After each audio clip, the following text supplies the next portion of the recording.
The views and opinions expressed on this program are those of the hosts, guests, and participants, and do not necessarily reflect the official policies or positions of City World Media, LLC, or its affiliates. All shows are produced with full participant consent. City World Media does not claim ownership of any third-party music featured and uses all tracks only with proper permissions or licenses granted by their respective rights holders. City World Media operates in accordance with fair use and digital broadcast guidelines on all platforms. From my city to your world, we are City World. Thank you for watching.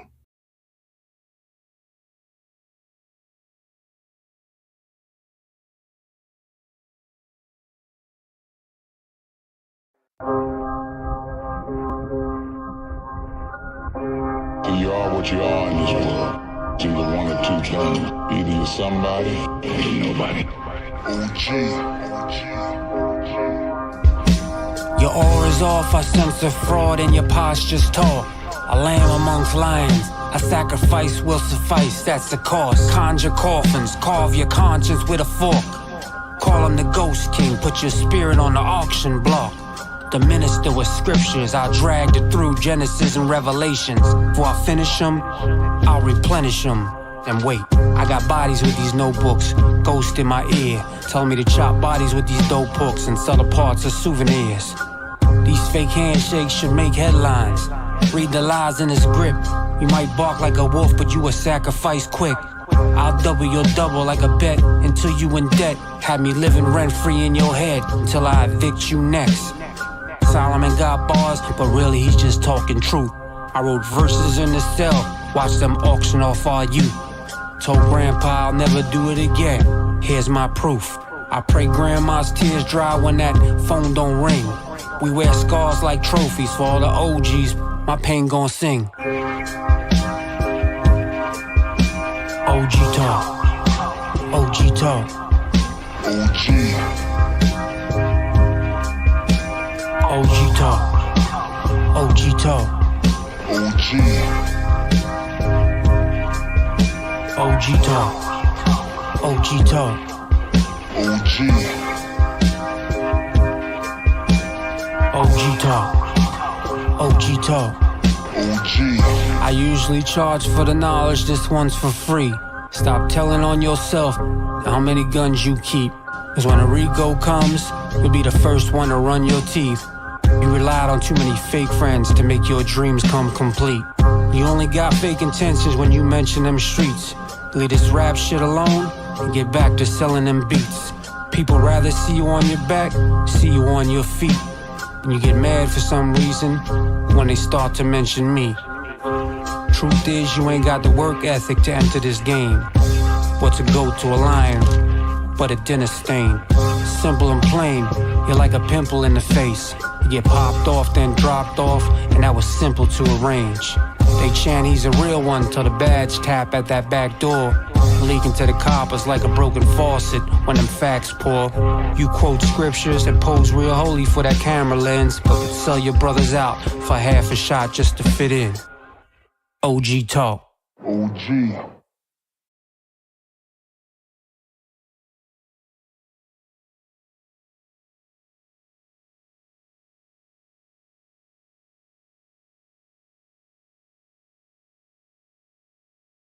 What's good? What's goody? It's your buzzing cousin Ghost Boogie. Check it out, man. We got the one and only old Solomon in the house, man. And check, he is a Miami-based hip-hop artist and graffiti writer who recent catalog includes Legend of 11, The Manuscript, Nostalgic, Where It Started, and New Nostalgia.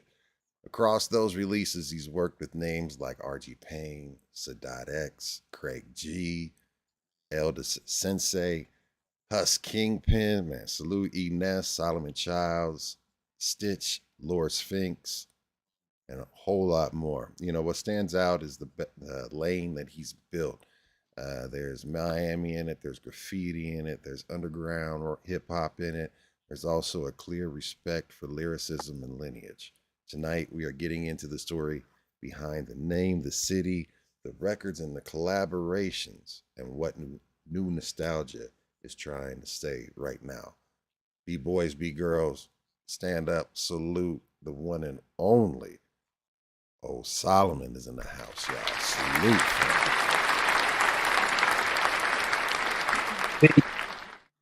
Peace and blessings. Give thanks. Yeah, I appreciate Yeah, man. Hey, look, dope track off the new album or the latest release, it. correct? Uh and Yep. tell us New about stuff. that, man. Oh, that OG talk. It kind of reminded me when I heard the beat a little bit that You're chopping up. something Your we're missing audio's right chopping up now. a little bit, fam. I noticed that. Yeah, I don't know if it's What we might want to do me is inside. just actually, you know what? Just refresh and come back on, and then we can and I'll do it. So everybody knows that we are live, uncut, unfiltered. We're raw, and basically this right here, fam, is going to be a dope conversation where we are able to um,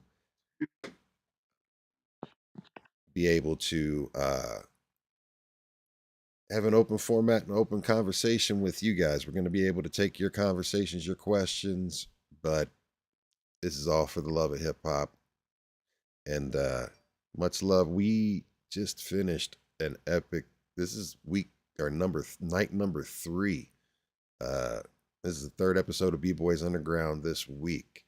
We had Big Door on Wednesday. Last night we had the one and only DJ D-Man in the house. And then, of course, tonight we've got the one and only old Solomon that's going to be joining us when he gets back on. And there he is. There it is. We back. So Yeah. tell us about that track, man, that OG talk, man. Oh, yeah, OG talk. Just when I first heard it, it gave me that energy of like uh, talk this shit. You know, that OG talk. Like talk about bars. Talk about how people don't respect code anymore. Talk about because a lot of people think OG, they think automatic. Oh, OG is old gang because of, original gangster and all that. But coaching, like when I coach, kids say, "Oh, he call me," and I think it comes with just that error. Like like it doesn't and rob and shoot people. I think it's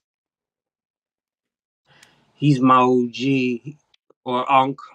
That's what kids are saying now. Unc OG is it's a Oh my respectful God. way to understand like My kids what call me happened. Unc all the time. Yeah, yeah. I So always say I was gonna I'm say a yeah. buzzing. So That was my like one of my catchphrases. Your buzzing cousin Ghost Boogie, right? And and then like my daughter was like, "You're an Unc." I was like, "Man, this all right. I don't even know how to feel Yep. about this." Yeah. Nah, it's like it's I find it now as a form of just respect in a way. Like they're telling you, like like they come to me like, "What's your thoughts, OG, Coach OG, or what?" So again, I don't look at it so much as like you're trying to say you're a gangster, but I think people recognize that you have street knowledge, you understand, you've been through a lot, you've seen a lot, so it's like you're that OG in the group. You're that person that they can come to and you give them some jewels, and they know your era is a different era. You cut from a different cloth. You come from a different code, and so it's like even with your own OGs, like when you're with your people and they're from that era, it's the same type of respect and code Yeah, that they, you know what I mean. So yeah. that's what OG talk. I think of like a respect of our code and our era. That Hell yeah. OG talk. Hell yeah. Salute to that, man. That's dope. And what was it? Well, before we even get into that, because I'm wanting to get fast forward into because I have a ton of questions about that album and all of the albums I've been listening to. But it's more important that we ask the first question and get started. So I'm supposed to sample this, and I say this every episode. I'm supposed to get that sample where, like we always do about this time. So it's time for the first question, y'all.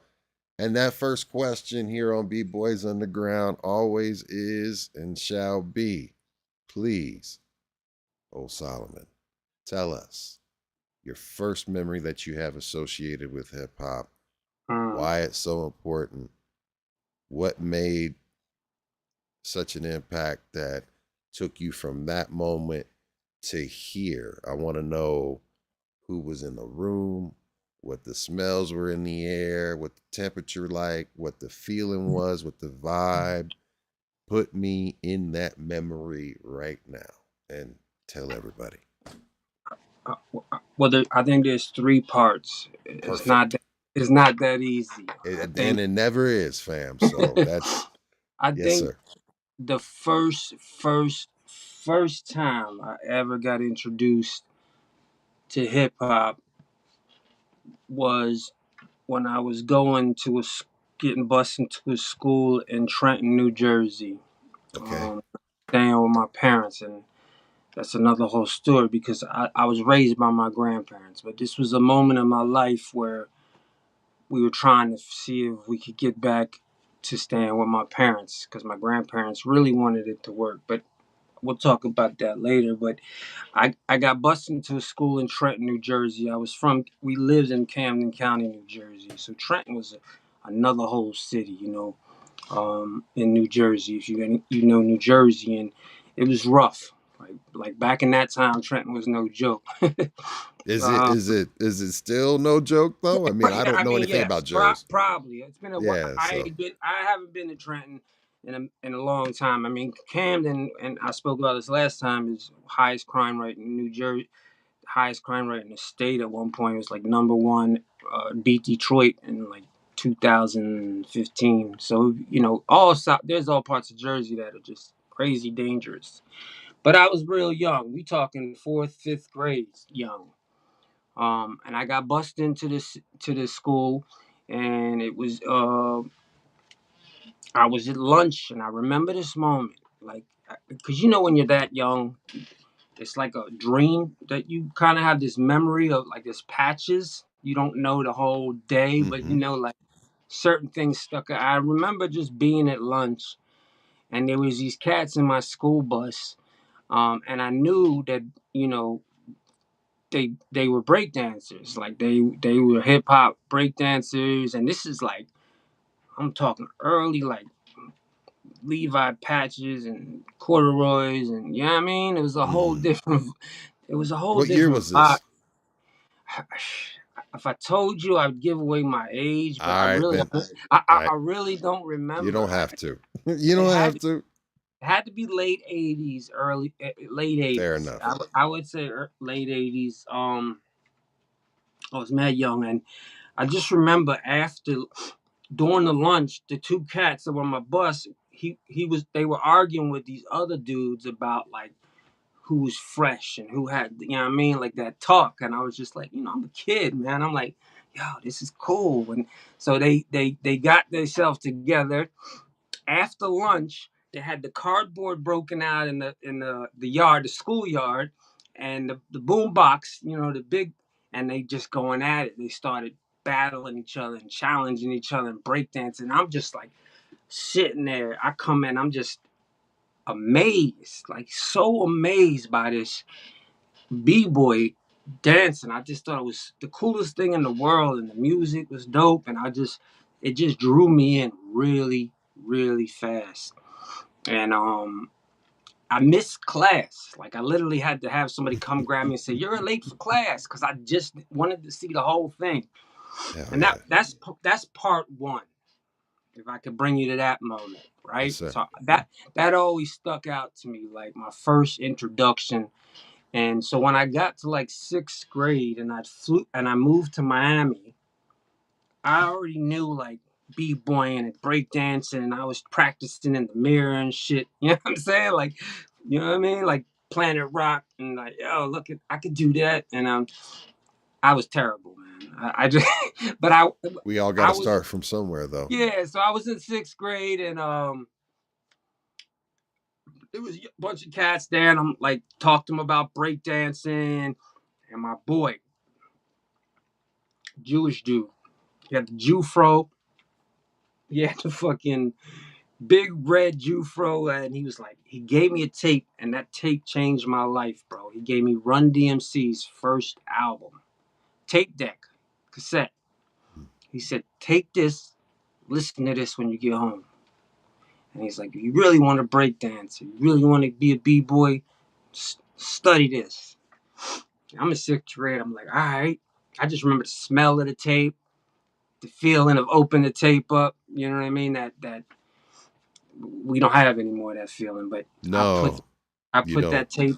I put that tape in my cassette player at home, man, and I was like, I loved it. So, and then once I got Run DMC, I went and got Beastie Boys. Then I got LL Cool J, and then I got the whole Def Jam, Curtis Blow.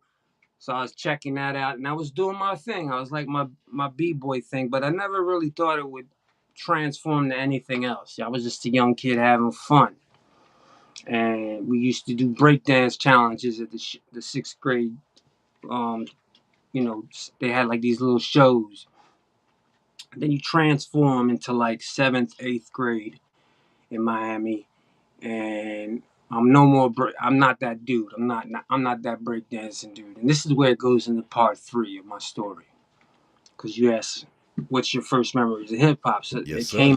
It came in waves. It came to like breakdancing. I got real close with a cat in my neighborhood, and he was a graffiti artist. He was really dope, and that's what hooked me up, man. Like when I got into graffiti and started learning graffiti, and he was my OG.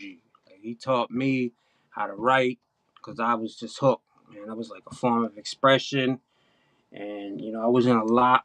From that I built a respectable name in the Miami graffiti game with all the big crews. But he would listen to like De La Soul and Tribe Called Quest and stuff like that. And I started saying like, yo, let me hear that. I'm like, Run DMC is cool, but what's this? And then I remember buying a brand Nubian cassette. Which is crazy because life is wild, bro. I have 5 songs with Sadat X right now. Bro, I know, like, and we're going, man, I can't not wait to talk about that specifically, how surreal that is for sure. Because that to me, bro, is like, Sadat X, it's just, brand yeah, new it's being just crazy. killing it. Yeah, like, I'm like, I grew up on Slow Down. Hey, Come on, baby, man. hitting big. Like, that's all I played. And then after I got Brand Nubian, I got Poor Righteous Teacher. So I got in the whole movement of like learning about the 5% Nation and listening to like artist that was representing like conscious hip hop and teaching the youth and knowledge, wisdom, understanding, culture, freedom, build and destroy, God cipher. Like I was learning that from the music and Yes. building with cats in school that like were Muslim or 5% that I went to my school and I started hanging with cats that had that besides my graffiti shit. That was another passion of like I loved hip hop and listening to, and then Gangstar, and then when the Yo MTV raps came out, and that was so graffiti. There's the elements of hip hop, man, and like I think I experienced them in the right way. Like I became a b-boy. I was terrible, but I loved it. I found graffiti, and that was something I was good at. And then at some point, after Brand Nubian and Poor Right, I started writing my own songs, but I wasn't going out like showing people. But at the crib, I was like, "Yo, I got something," and I didn't really share it till probably high school. I kept it in the raps, but that's really it, man. Like those are the 3 things of like from seeing it as a kid when hip hop was like raw at its essence of b-boying. Remember I talked about wearing, corduroys and then seeing it as I got older and then becoming a part of the graffiti culture as a writer and a respected writer at that, and then ultimately becoming an MC, and writing. So it was. I mean, that's hip hop. There's not. Yes, it There's no is. other way to say it. You know what I Yeah, mean? It's man. like Did you ever get into DJing as well? Because I mean, you mentioned like that's the all of the only thing. elements. That's the Yeah, we only one talked yet. about the elements of hip hop. You're right, but yeah, DJing is not is something I. You know what it is? My brother was a DJ. Like he was messing with the DJing. I Yeah. influenced my younger brother, and he could cut, could mix. Like he was dope. So and he started making my beats. We bought the first MPC, and together we worked on making. Me and my brother was making our own stuff. Do you You know remember what if I it mean? was like a 3000? Was it a 60? It was one of the first ones. I So thought it's I thought it was the 3000. the I remember. 3000 was the first big boy that Yeah, came out. it was But the yeah, first big one, and it still kills me that I sold it. I wish I still had it. that's what I first learned how to make beats on and produce on was the MPC 3000, man. That one right there. There's Mm. for me, that's the one for sure. And I still got the disc Oh, that yeah, I do goes. too. I got no MPC, but I got the beats on the disc still. I would love to Right. pull it up one day, man. I got But ADATs and it's like I have discs and ADATs, me but too. I don't have the shit to Hey, play it. that's all that shit. So yeah, man, like just and like I said, full circle. Now as an older man working with some legends that I grew up listening to is just a crazy thought. It's like, okay, I'm done. I'm good now. Like I never made it to that level of like being big, or I'm good. Like I'm happy with what I've done, just to say I did it right. Mhm. So that's what hip hop's about. You know what I mean? It's Yeah. like just to, I, just feel like you're a part of that. and the way that you came through the system and were introduced to it, you know, so you were first hearing it when you got to Miami, then, correct? Well, Jersey. I was hearing You were, like so Planet it was Rock, in Jersey. Curtis Blow in Yeah, the early '80s in Jersey, in the East, like the East yeah, Coast traditional way, right? Because that's yeah. where it was big.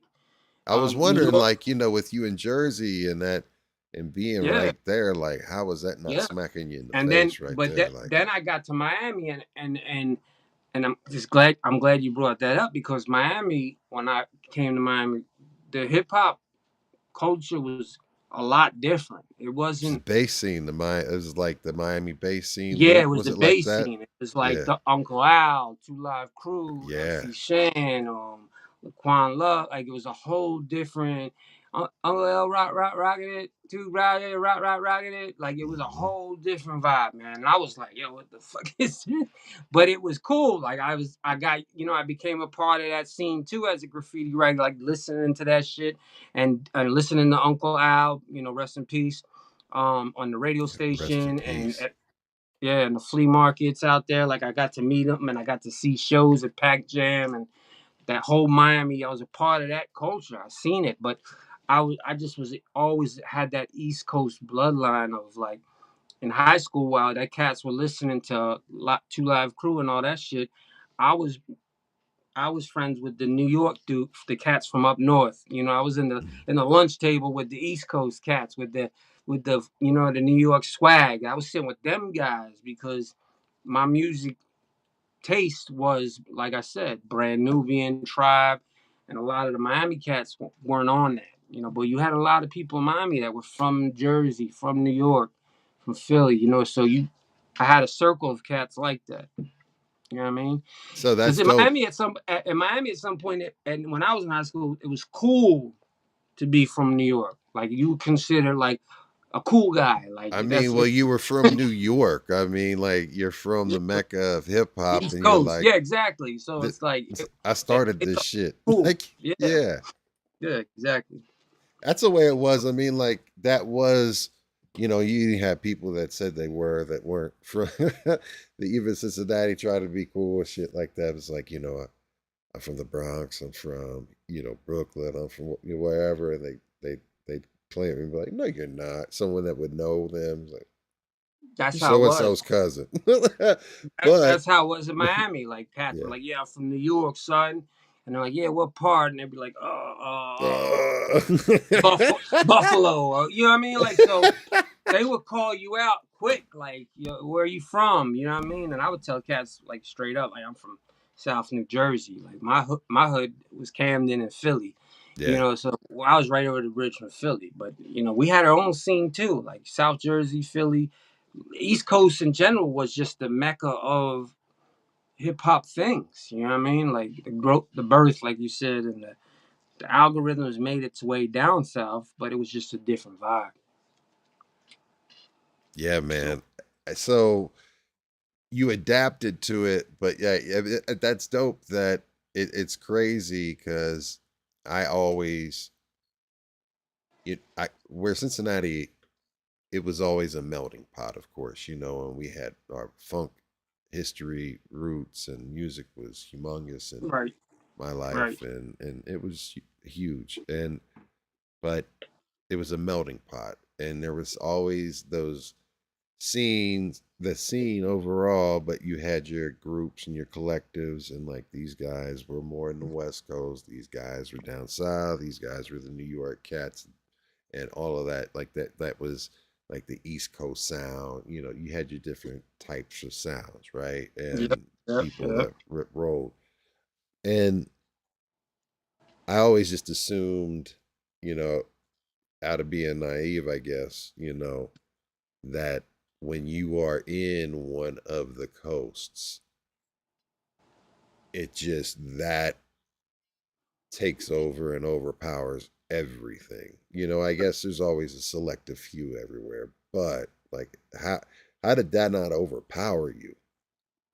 Like being from up north, coming to Miami, Yes, sir. Like and like it that did. I mean, style, like it you feel did me? because again, it was it was I was heavily influenced musically by the East Coast. Like I didn't like respectfully, I didn't fuck with a lot of the stuff in the South. Like I thought it was cool, but to dance to and whatever. Like, but I always had some shit in my headphones. Like you wouldn't find me listening to like Two Live Crew really. I mean at the party maybe, but like I was into lyrics and you know the whole consciousness movement of hip hop and the saying something.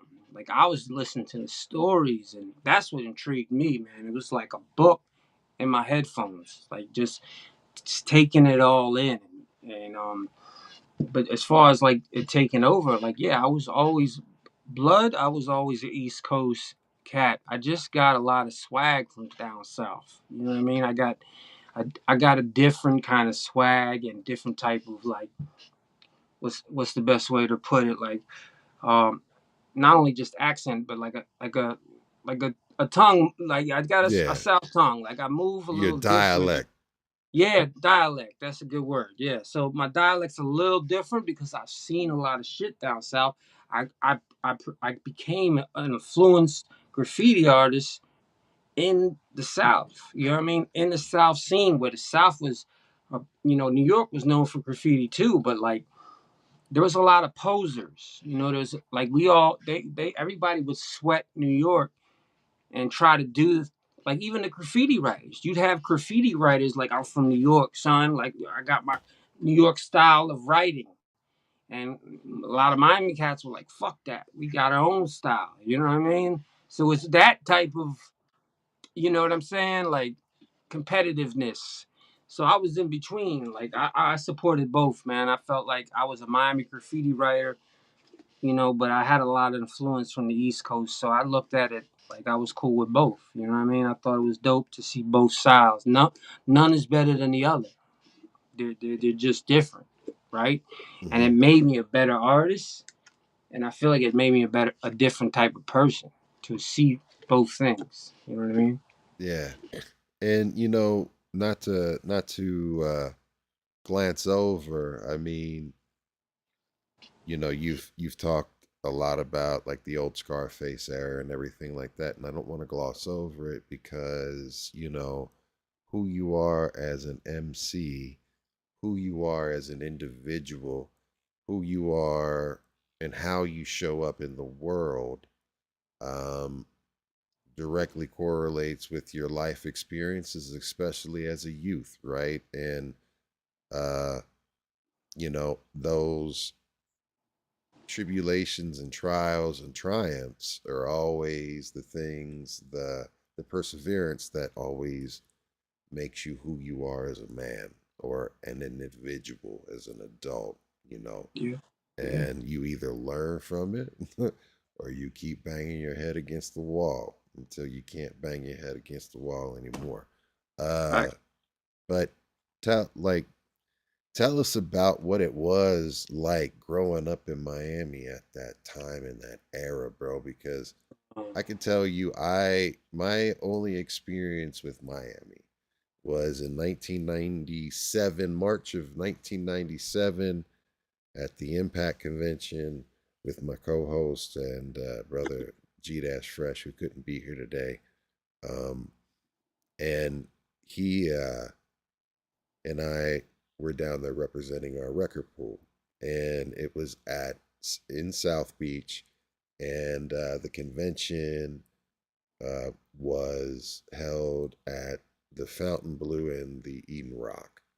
mhm. And I had never seen. That was the first time I had ever been to Miami or that South. I had only been to the upper panhandle of Florida, and Mhm.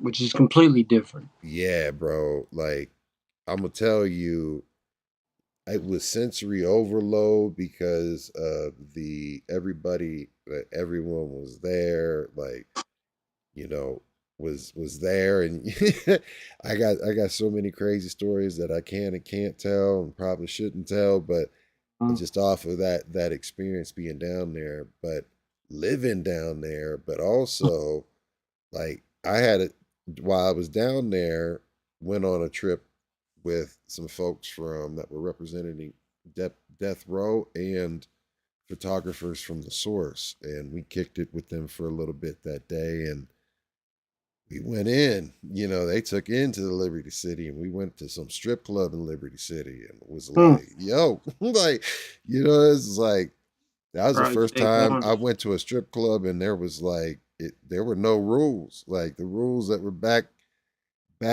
home, like there's just no rules. Like I was just like, like Yeah. I just turned, yeah, I just like it was just crazy, man. Like it was just wild, man. Like tell me what that was like growing up in that environment. I would tell you. I won't tell you the strip club stories because yeah. I mean, I didn't go into it too either. Like take one is probably where you went. It's one of them, like in the hood strip gotcha. clubs is wild. But Yeah, yes, this was off the so chain. I'll tell you, it, it's different because I came from Jersey, right? So I understood like crime and understood, all that. It was a different type of element, and I went from one era to another because remember I was raised by my grandparents, and a lot of old people from up north they get tired of that life. They move to Miami. They're like, oh, we're old, we're tired, we're moving to Miami, And my and grandparents moved to a place in between Pensacola and Panama yeah, City. So yeah, yeah, yeah. And my grandparents picked Miami Beach out of all places, and it wasn't like that quiet old people retires thing that most people thought it would be, right? So, yeah, and then my first experience of it was junior high, like fifth, sixth grade was cool. I really didn't get to experience a lot. I was just, sucking it all in. But once I hit middle school and I started seeing all the gang culture and I started seeing all just the whole different side of like the street side and the drug side and the cartel side and just the Miami was ran by a lot of gangs, like not so much Bloods and Crips, We had like Latin Disciples, Latin Kings. We had Second Ed Posse. We had not New York Zulu Nation, but Zulu Nation, the Evil Nation, Young Latin Disciple. I mean, there's so many gangs in different neighborhoods. A lot Yeah. of gangs. And I'm just this kid that's going into the school, and there's fights and all kinds of crazy shit. I've never like experience. Even being in the schools, urban schools that I was in and up north, I just didn't experience anything like this. You know what I mean? So Yeah. I had to adapt really fast, or I would have been the victim. You know, like I had to figure it out. I had to either get nice with my hands, or I had to figure out socially how to blend in and whatever. You know what I mean? Like I had Yeah. to figure it out quick. My grandparents had no idea what they put me in. It's like when there's a fish tank, and you know that's kind of how we feel about jail too. Like, and you put a new fish in the fish tank. A reaction to the other fish is like they're either going to eat it, or they're going to check them out, and maybe they'll let them live. Like you never know what's going to happen when you put a fish in the tank. So Yes, that's sir. how I felt. That's exactly how I felt. And I just started meeting people, man. From like again, like a big part of it was meeting my a guy in my neighborhood, Realm, rest in peace. Rest in peace. I got into the graffiti culture, and we all, you know what I mean. I built off of that, and my friends became people that did graffiti, and that kind of put me under the realm of like, all right, he's a graffiti cat. I had my crew and my clique, and but there was gang culture everywhere. Some of my best friends were in gangs. Doing dumb shit every day. I lost Realm. He died from a gang fight. And he wasn't even a gang member. He was a graffiti artist, but he was just the wrong place at the wrong time, because that's how influential the gang life was in Miami this time. Miami Beach was not the Miami Beach we think of when we watch Miami Vice. It was wild. Like it was gangs, fights, shootings, bodies. You know what I mean? It was Hmm. crazy. Like you Yeah. might see it on the first 48 too. You know, it was crazy. Miami's nuts. So I had to adapt. I got into hip hop. I got into writing. I got into graffiti, and I was a wild ass 13-year-old kid, man. I was probably the youngest. They used to call my tag was Scene, but I spelled it with a C.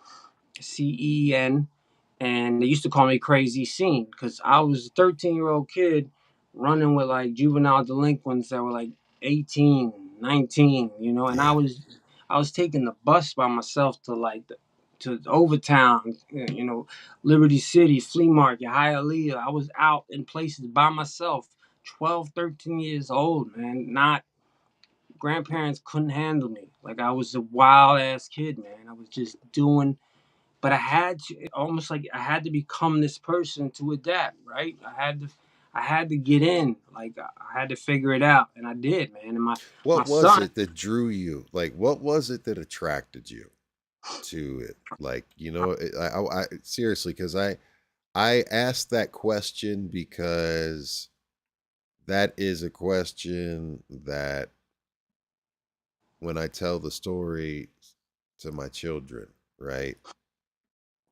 they don't understand, hmm and I you mean try to in explain. hip hop, what drew me into hip hop? Yeah, into hip hop, but also when you get into hip hop and when you're in the scene, there's always that element that you're around, that you have to be around and had to get, and there was a mindset and approach that you couldn't be weak.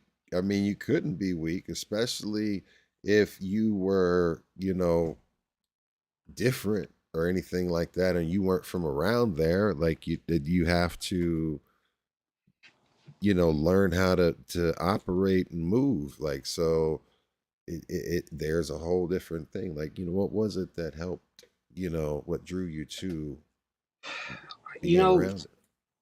I could blame it on a lot of things. I could say, well, I had a dysfunctional childhood. My parents, my grandparents were, they did the best they could, and it could be a lot of things, rebellion, but I think for me was finding just something that intrigued me and motivated me and made me dive into something that was a way to get out of whatever life was around me, right? Like music was telling me a story. It was giving me knowledge. It was teaching me things that maybe I couldn't get from grandpa, or I didn't have my dad, or stuff like that. Or conventional education systems that, when you started listening, you mentioned Brand Nubian, right? And Right. when I first started getting my hands on Boogie Down Productions and Brand Nubian, and every all of the conscious, your Public Enemy, just all of it, just nonstop. You can. It was like a school. It was almost like a school. Completely eye opening.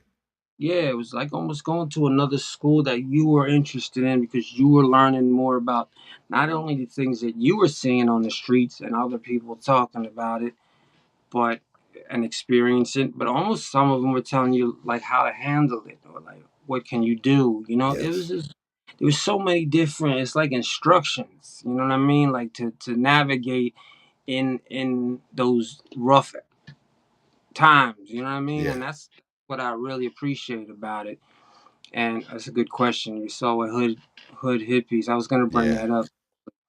I'll answer that because I was just talking to somebody about that.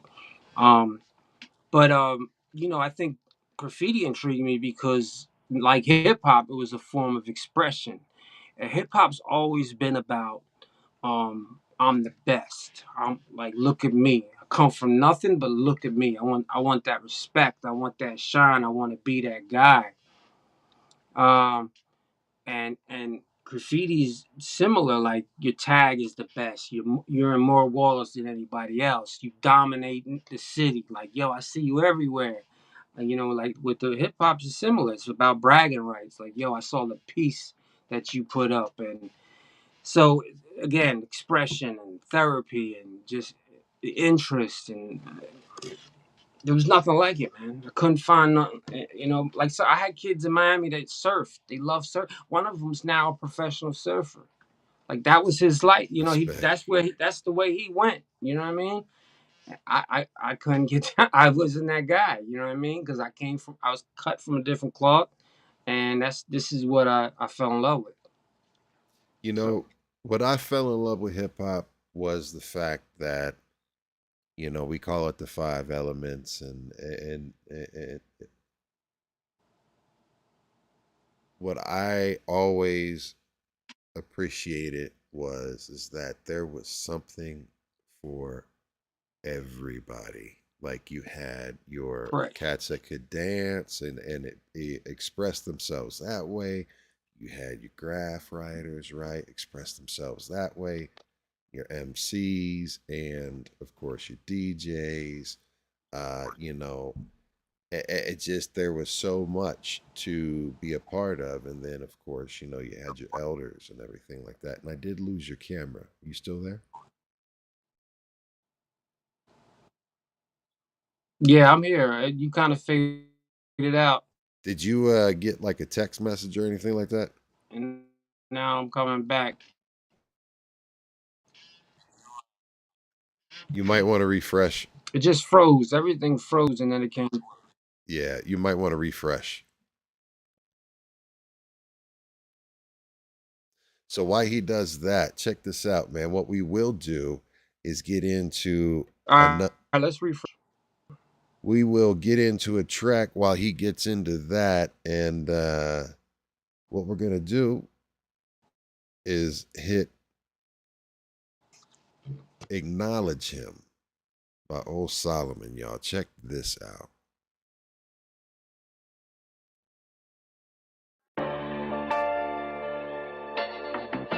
Solomon.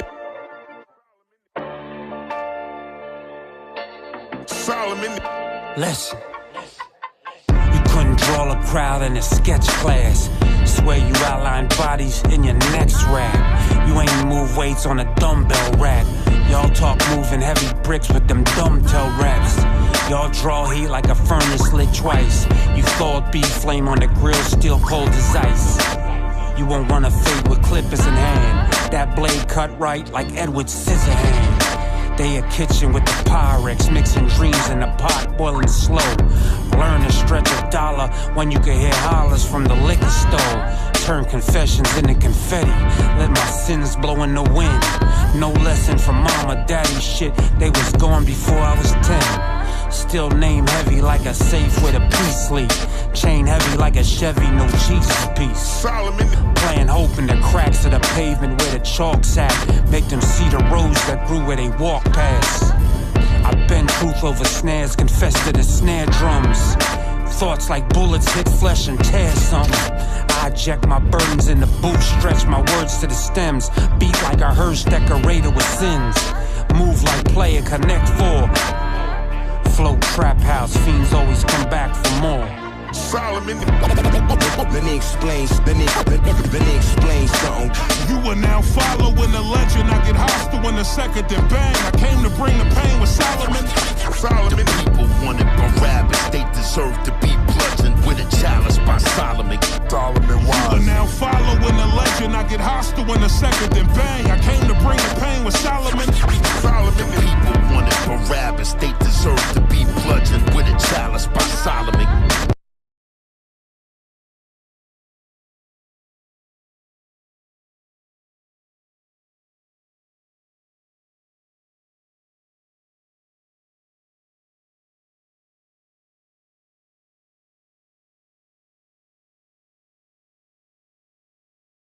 We will be able to take a look and see what's going on with that right here. Bam. So there's a link to that in the chat for everybody to be able to follow along.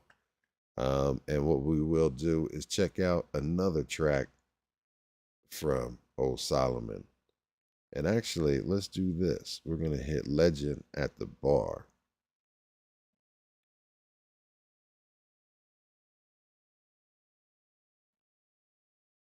And we are live right here on B-Boys Underground, y'all.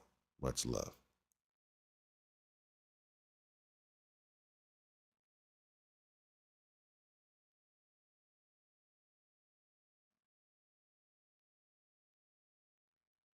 Polaroids and Spike Lee hats.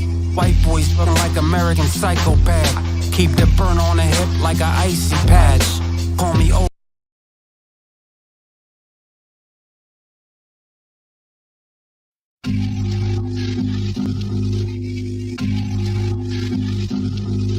Y'all keep playing with kids like Michael Jackson. I visited the inside and I might go back. Old school like Polaroids and Spike Lee hats. White boys looking like American psychopath. Keep the burn on the hip like a icy patch. Call me old solo, the Empire Strikes Back. All Nikes black, light green hat. I listen to that shit that y'all like to rap. Honestly, y'all look the same in a shiesty mess. Let's get back to bars, alcoholic relapse. Arms too short to box with God. Bring back a real Tyson match. No J. Paul. Stop all the fixed fights. Fight someone who will fight back. Let's right our wrongs and wrong our rights. Let's write our songs and do what's right and not what's wrong. Bars.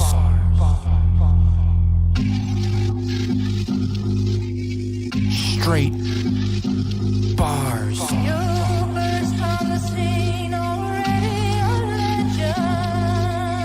How you fall for the bait and call yourself a fish king.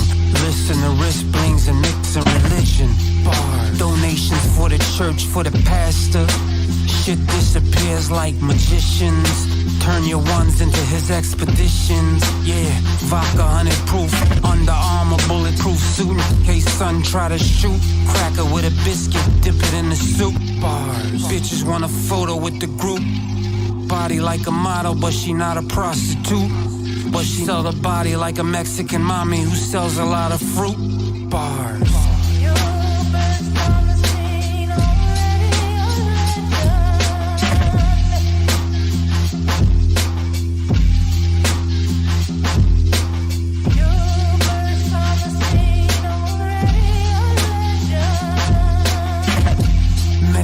Messages whispered in Genesis. Scriptures and sentences coded for nemesis. Crowned with a penmanship, cosmos my premises. Full like a pyramid, shadows in exodus. Alchemist catalyst, turning my callous fist. Roll with an amethyst, prayers where a malice sit. Infinite calculus, numbers unravel us. Travel my manuscript, God couldn't challenge this. Orbit elliptical, bars metaphysical. My sermon's invisible, yeah, my scroll's indivisible. Cipher so biblical, line paint a miracle. Third eye peripheral, I shine like a pinnacle. Scrap for the oracle, blessing the corridor. My spirit's a particle, passing through mortal doors. Verses so cardinal, faith never marginal. Solomon Chronicle, timeless and arsenal. More bars.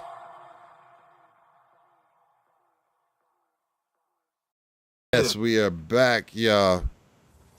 Yeah. Back.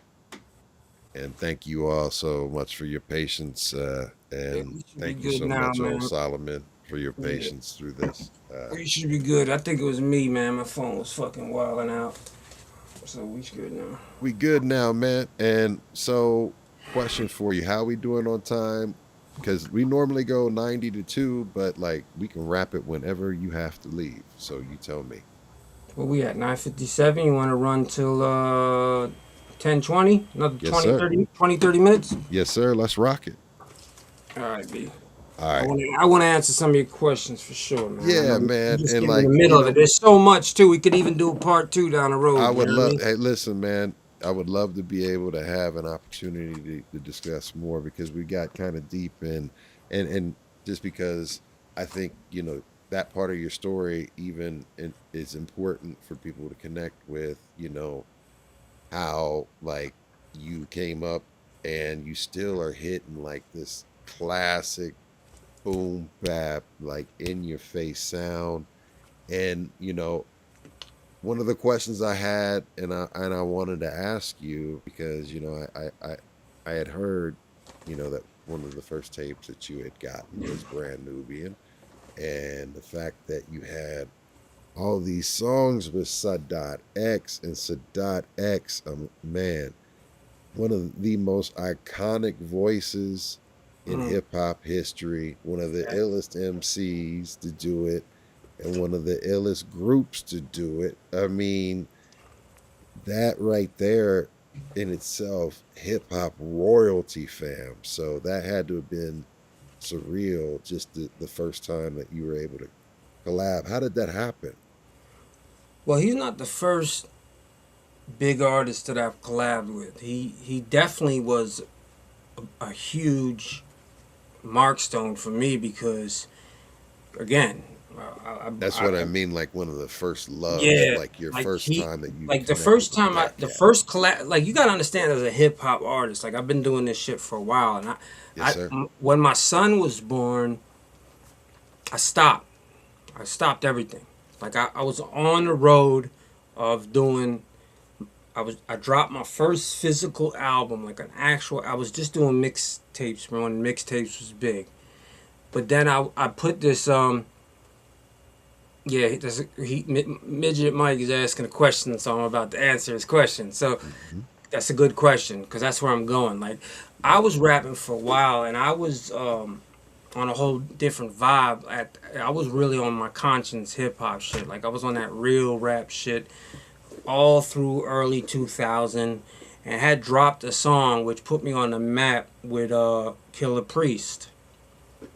And then once I dropped the song with Killer Priest, then I started getting this underground buzz. My artist name at the time was Solomon Wise, because that was like an era, right? We was like Inspector Deck, it was like Solomon the Wise, like that was my vibe, because I was working with Hellraiser. I was working, like they all came to Miami. I met Sons of Man at one of the shows, because I was doing every open mic, every rap battle. I rap battled cats that are big names right now. Like I done been on every corner in Miami in the early 2000s. Everybody at some point knew who I was or knew my face if they didn't know my name, right? Because I was in there, right? So met Sons of Man. My homegirl used to write for a magazine called The Cypher, which was a Miami hip hop paper. And she was meeting up with them for an interview. And so I was like, yo, let me meet Priest. Like, Wu was my shit then. You know what I mean? That was my style. Like, my vibe was, lyrical. Real high lyrical shit, right? And I met Priest. He was mad cool. Like, I got pictures of him when I was in my 20s. On Instagram somewhere. And if you don't follow me, anybody listening on my old Solomon, old underscore right Solomon, there at the bottom. Yeah, scroll across the bottom. Yeah, that's my Instagram. But I got pictures with Priest when we was both mad young, and like I went to New York and I said, yo, I'm wrapping up my album here in New York with my producer, and can you do a feature? And Priest came by, bro. He ain't asked for money. He ain't nothing. He showed up by himself, walked in the studio, laid his verse, gave me daps, and moved. Like, kept it moving. And it just mad love, B. Like, so that album, Solomon, so Solomon Wise put me on the underground rap album. And then Priest dropped the project, and he asked me to feature on his shit. So that was next level to me. Like, yo, Killer Priest got a song featuring Solomon Wise. That was a pinnacle to me right there, right? So fast forward to your question, and I'm gonna get there. Dropped Solomon Wise, pushed the shit out of it, got a lot of buzz, met with a lot of A&Rs, Koch Records, TNT or TVT, I think it was, Records. Even had a meeting with Sony. I mean, we were like in the doors, right? I sat down with Jermaine Dupri's A&R at So Def. I lived in Atlanta for a year. Was about to get a record deal. And they stole my music. That's a whole nother story. So I'm not a Jermaine Dupri fan. He literally stole my music. Wow. Yeah, we can talk about that too. So, and we confronted him in Miami. I'm in the streets. So, like, at that time, I was really in the streets. And I was running with some wild Indians, you know what I mean? So, I wanted to get at him because I was very upset. The fact that he brought me down there and had me waste time just to steal my music. But anyway, let's pass that. My son was born. Life hit me, man. I had to realize at that point, I have to make a decision. This music shit ain't paying my bills. I got to do something else right now, and I had to get on that work grind, man. So I got a job, and I just worked and made sure that I supplied my family with everything I could. And now we're in the house, 2 cars, two-door garage, pool, all that, man. But I worked my ass off, because I was like, I was a dreamer. I was a dreamer my whole life. You know what I mean? No, but you took time. You just put everything on pause to do what you needed to do to put that work in and take care of your family. Respect and love for that. I appreciate it, B. Well, yes, exactly. I had to step up as a man and change my coordination. And I was on some dumb shit. I was wilding out too. I had to grow up a little bit. And I did, man. Like, I did a full 360, bro. And I just came back. Actually, pandemic is when I came back. Which is, if you think about it, bro, I was out for a while. Like, I was out for a good, I don't know, 5-6 years. Not writing, not doing nothing. And pandemic hit, and I just got inspired. I got back to writing. I had more time. Again, my therapy. It kept me sane, right? Yeah. So I started making music. I started building my Instagram, and I started just fucking, hitting people up like Priest and building my catalog and letting people know, like, I'm back in the game. Yo, and I hit Sadat up, like, just randomly, man. And like, yo, Dot, I just want to let you know I'm a fan first. I'm an artist second. And, I love to work with you, man. Like, what can we do to make it happen? And he's like, let me hear the music. He knew I knew some people because he could. I mean, maybe. I mean, he probably looked at who I followed. So I said, "You can." I got people that could co-sign. I'm not wasting your time, bro. Like, there's a lot of people on Instagram. You know what I mean? Yeah. A lot of scammers. A lot of fucking just like trolls, right? Yes, Not sir. Real, not real people. Yes, sir. But We he checked we me know out. that. He checked me out and hit me back like a couple days later, and he's like, "Yo, send the track. Let's work." And God bless, man. When I did that song with Dot, I mean, I felt the same way when I did the song with Priest, but it was a different type of feeling because I'm like, yo, this is the guy that really pushed me to like this. He's from the group that started me. You know what I mean? What made me want to write. And yeah, it was a great feeling, man. And I told my wife, I said, yo, I'm good. Like that song we did, that's like I could sign out if I wanted to. And then we ended up doing about 4 more songs together. So, and then I ended up working with some other big young artists and also like Craig G and Sensei from Artifacts, and being from Jersey, that was huge. Shout out to El Sensei, man, and Craig G. Yeah. And Dot, man, these cats, and then Thurston Howe, you know what I mean, like that. I met his manager in Miami so long ago, and she was trying to connect us forever. And then Instagram was just a portal of communication. Like, yo, let me hit some of these people up, and everybody was. I mean, for the most part, there's a part of my rap where I'm like, your favorite rapper is an asshole in person. Like, that's how I start my song off. Yes. I said what I said. Your favorite rapper is an asshole in person, an actor. Like DiCaprio, but he ain't rehearsing. So the reason I said that is because I've met so many artists, man. Like being in Miami, because you talked about the Fountain Blue. Like I used to go to Fountain Blue, be a Redman, Busta Rhymes. Like everybody was there, man. Like everyone that came to Miami to sleep with our girls that lived out here, they didn't really come out here to help artists out. You know what I mean? I'm being honest. So nobody. They were there for Miami. Yeah, they didn't want to hear like me hand them a CD. Like, yeah, I met Kanye West. I mean, I'm talking about Kanye, the original. The original Kanye. Handed him a CD. Like Scarface. Like I met so many people that could have just listened to me, that could have put me on. You know what I mean? At that time, and they just didn't give a fuck. You know what I mean? They just were not. And listen, I ain't mad about it. It is what it is. But I had to understand, like, Miami was just that place. People came here to have fun. They didn't really come here for business at the time. Yeah, there you go. Yeah. Perfect. They can't hear that, though. That was me in the background. Oh, okay. Yeah. So I just have that set up. I mean, that's one of my favorite lines I ever wrote. And, like, even all the people that hit me up, like, yo, I love that line. Because they probably experienced that shit before. Like, you know what I mean? Yeah, Fat Joe and Noriega. Matter of fact, I got a story of Fat Joe fighting in Miami in No kidding. 2005.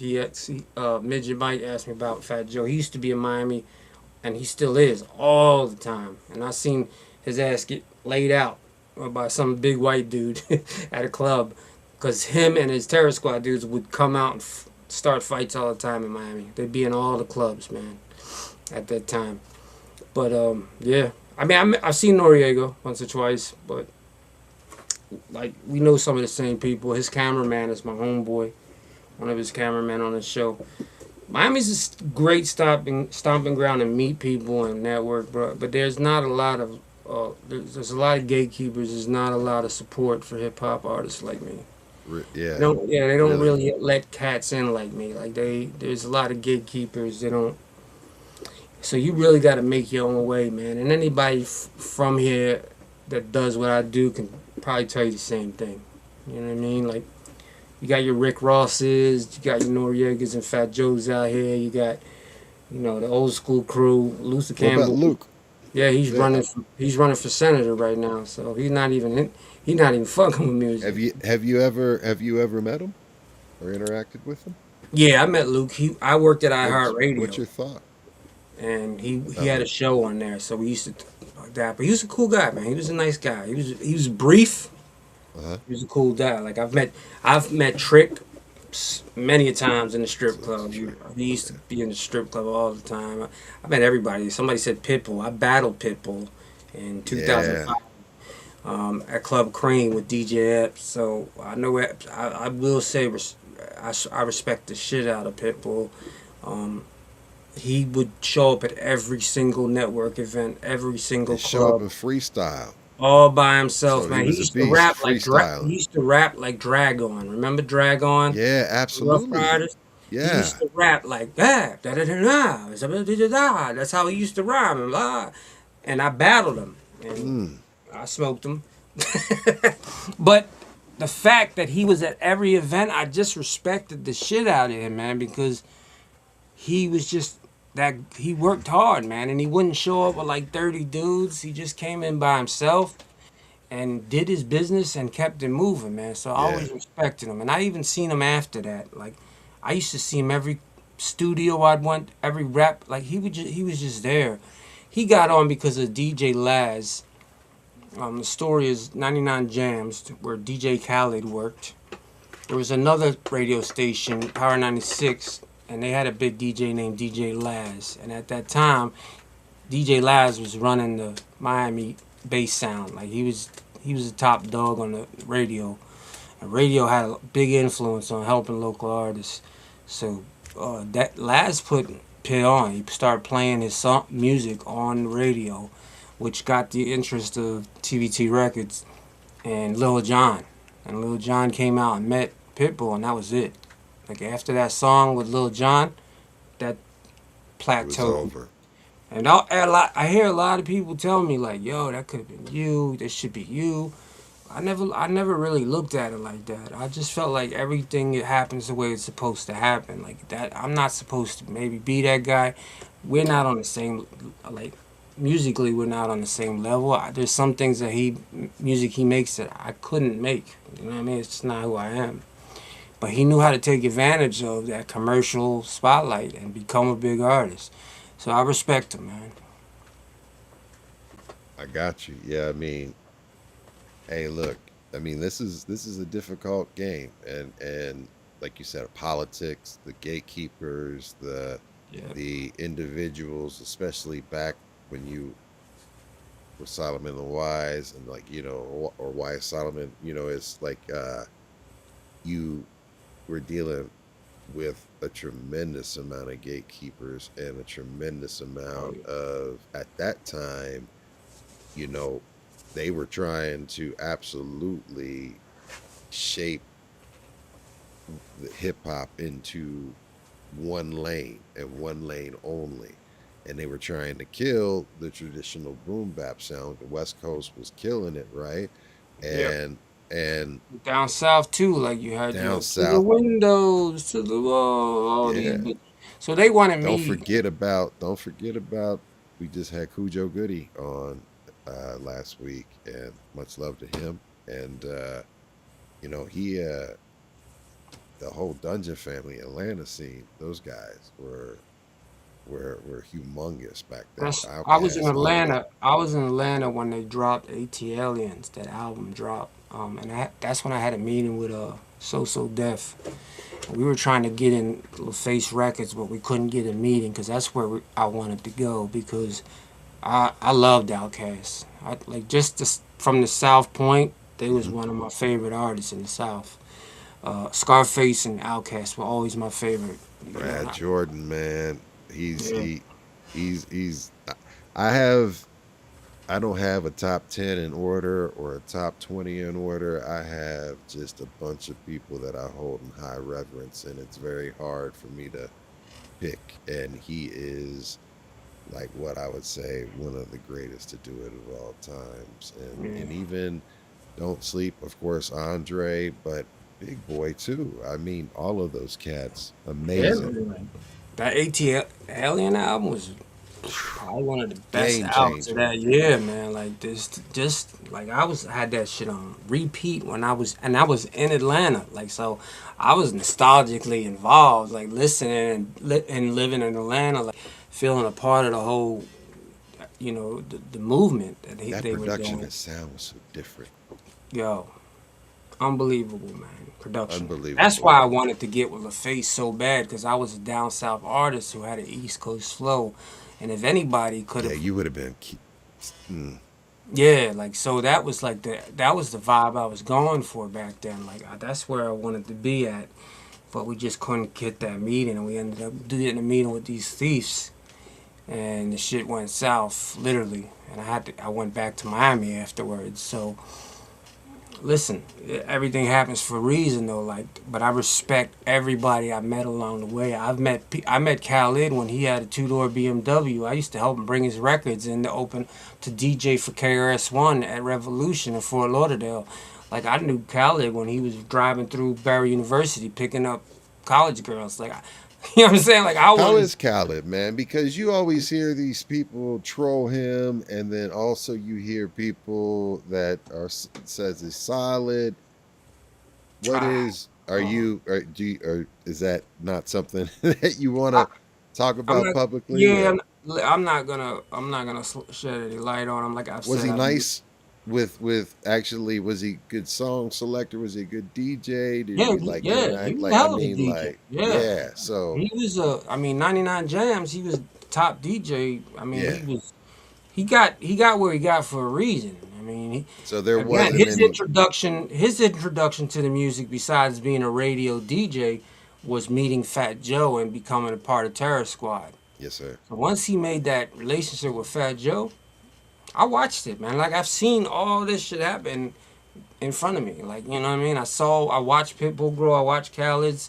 I seen where he went, where he came. I watched the growth of these dudes. But yeah, he got on because he met Fat Joe. But also his work ethic. You know, he put a lot of work in. He was at every event. He DJ'd. He opened up for everybody. He was a real boom bap hip hop dude too. Besides just being a reggae DJ too, he was a real big. He knew his music. KRS-One, he would bring in KRS-One. He would do shit with Diggable Planets, Fugees. He was around all the real hip hop cats back in that time. You know what I mean? So yeah, man. So to go forward, like, you know, and you're here at your career, and I definitely know that we got to do a part 2, and because I know we are coming up on time, and I want to make sure that, you know, we get an opportunity to speak about what it is that you're currently doing. And we ran all of the tracks except one left, which is I Said What I Said, to play. And then we'll talk about the Jay-Z thing that your boy mentions, because I do want to address that. But go ahead. I said what I said. Knock it out.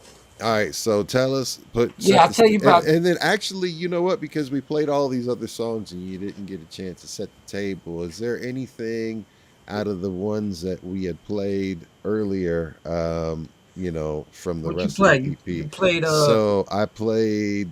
Acknowledge. I played everything that's on your current page. I played Acknowledge Him, Legend at the Bar, and of course we played that OG. So that's my newest EP. It's the last project that I dropped, but it's not my only project. And if you listen to all my projects, you can hear growth and you can hear different versions of Old Solomon. You know, I got to the point where it's frustrating as an artist to always somebody say, oh, you sound like this, or you sound like that, or, you know, so you work really hard to be Old Solomon, right? And I've kind of found my voice, and I've kind of found my flow that I've been, you know, and that's where New Nostalgia, and that's the name New Nostalgia, because it's a new version of who I really am as an artist. So, you know, Acknowledge Him is just letting the lyrics, it's just lyric talk, right? Like we just back to bars. Like we forgot about what bars are, we forgot about what real rap is. And very similar with the other song, Legends at the Bar. Like, you know, you're a lot of it's, some of it's satire. Like some of it's, you know, I like to talk, I'm a little witty. It's always been a style. Like I like to talk shit and have a laugh too, because you got to have fun doing this, right? Can't be serious all the time. And then it brings me to this song, you know, I Said What I Said is basically people are like, damn, he said that, you know, like that's what you think, you know. Like I got to the point where like, listen, this is how I feel. You like it or you don't. I said what I said. You know what I mean? It's like, and what I said is exactly how I feel. I'm not holding no punches. I love it, man. I love it.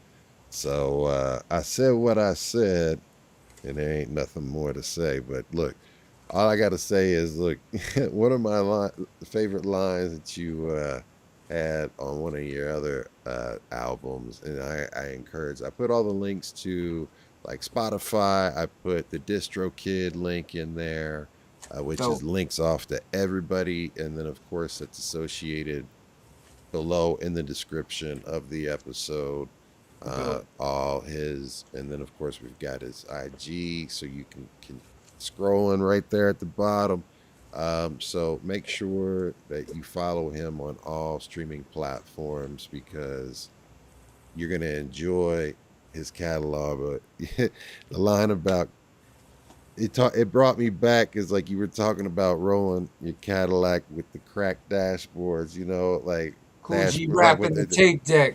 with the dashboard crack. Like I was like, man, because I remember, like, of course, on all my old school rides and everything like that, you know, if you had the cracked dashboard, you trying to put some type of something over the top of it to kind of cover it up. Yeah. Took me back. I was just like, hell yeah. But look, this one, I said what I said. We'll get into it right now. Much love, y'all.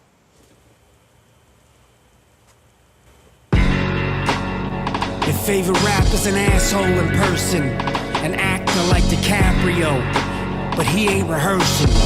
Cause when it's time for real life, he ain't showing up.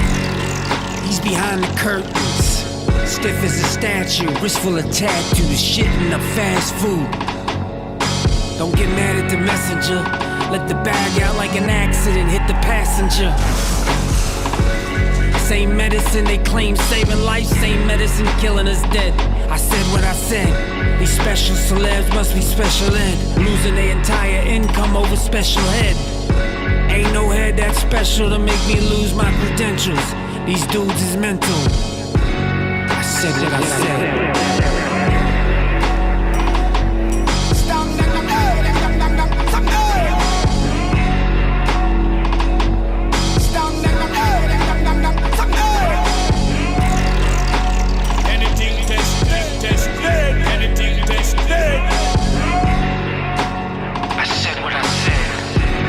Say they got a Ruger the size of Cuba, gotta put a holy in the size of Aruba. Solomon, they couldn't see me moving like the Hollow Man. You better acknowledge him. Build my tolerance like an addict, it takes a lot of Xans. Like a shark that waits in the dark place for shark bait, with a large taste for blood like Scarface. Stuck like a rock in a hard place, free the hard way. On my way to Singapore, rare quartz, they don't make these anymore.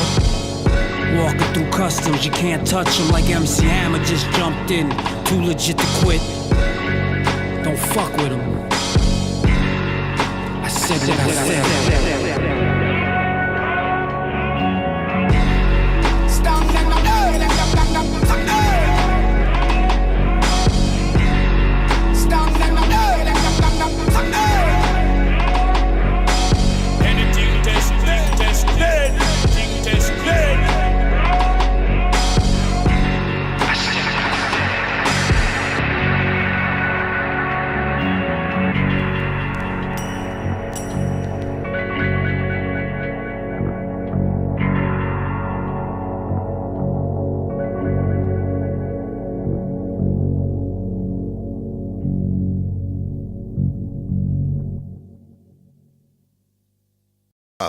Y'all, man, I said what I said. I said what I said. Got a Ruger the size of Cuba. I will say that I have had the opportunity to meet some individuals back in the 90s, of course, when I was doing my street team work and the record pool work and just DJing and all of that stuff. I was doing sound, and there are some amazing people that I've met, and there are some people that I will never mention on here publicly. Uh, but some of them cats are assholes. Straight up, like your favorite rappers are assholes. But I always say though, as being older and wiser now, and understanding the pressure in public and the expectations. I get it. You could be in a bad day, having a bad day, or whatever, I get right? it. There. So I get it. yeah, I give I them feel grace. like I give people grace, right? Like I feel like Got you. we can give people grace, but I feel like sometimes people are assholes just because they're assholes. You know what I Oh, mean? absolutely. So if you know what I'm saying, if I meet somebody and that they seem busy or they're occupied, I don't hold that against them, man. I always give grace. I've been in situations where I might have been an asshole. You know what I mean? And didn't realize it. So yeah, I Just get that. came across just gruff because Yeah, just you you just caught me in the wrong day, and then I realized type. it sometimes later on. Like, damn, I was an asshole, man. I shouldn't have been And you like that. feel bad about it afterwards, like I did not show up the way I wanted to show up in that moment. Yes, I wish I yes, could sir. have that moment back. Yeah, and it happens, man. Right? But Right.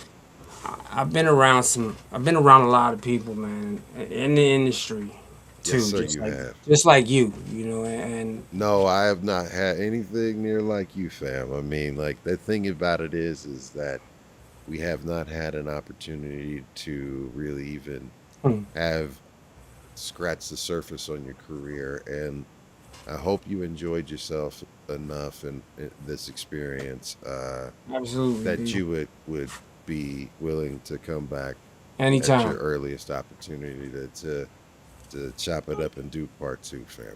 Yeah, let's put it in the book soon, man. I'm Yes, ready. sir. All right. And I'll build it, I'll promote it, you promote it, and we work together, man. Any way I can help, let me know. I really appreciate you taking your time.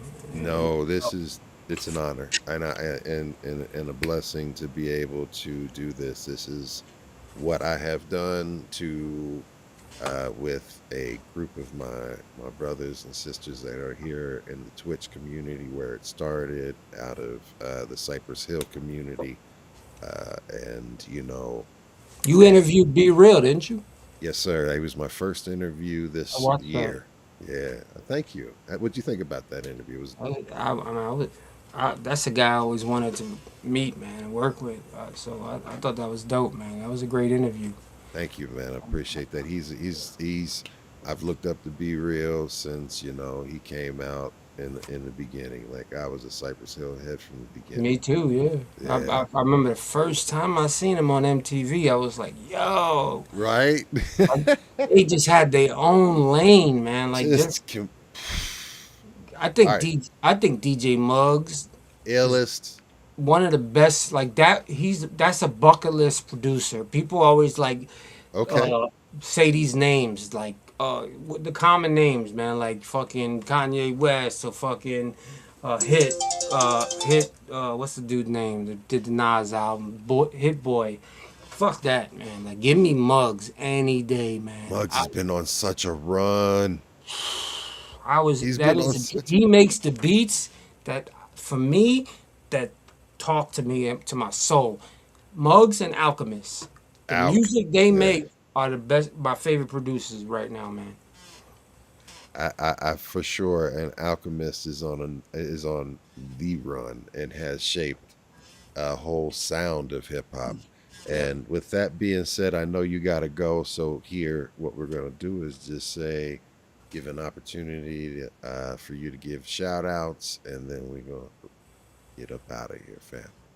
Yeah, my wife just came in. I don't know if you I saw me. She was no like, no no no no. I already no, know but where we're at she's on she's time. she's bouncing too, but like my kids and shit. But yeah, man. First of all, I want to thank you, man. I appreciate what you do. I God appreciate bless. you Thank and you. what your crew do, and giving opportunities for underground. I guess it's still an underground. The fucked up way music is right now. That's another conversation. But no, I appreciate everything. Appreciate all the people that's helped out. along the way, and trying to, people that are helping me now with my career, and my wife and my people, Classic 305 and Twin to God, and my cipher and my crew is small, man. Like I work with only a selected few people, and I enjoy it like that, man. But I know good people when I meet them, man.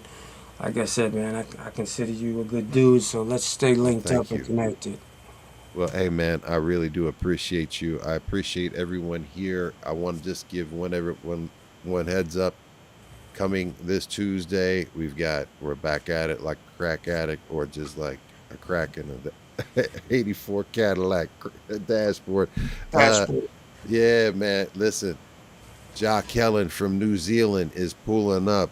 Same B-Boy time, same B-Boy channel. Ja Kellen, New Zealand in the house. See you Tuesday. Much love. And then Mondays, 420, You Might Know Us podcast will be on, and I got a special guest pulling up, so stay tuned for that. Much love, y'all. We out. Peace. Peace. Thanks for watching. Like, subscribe, share, follow. From my city to your world, we are City World.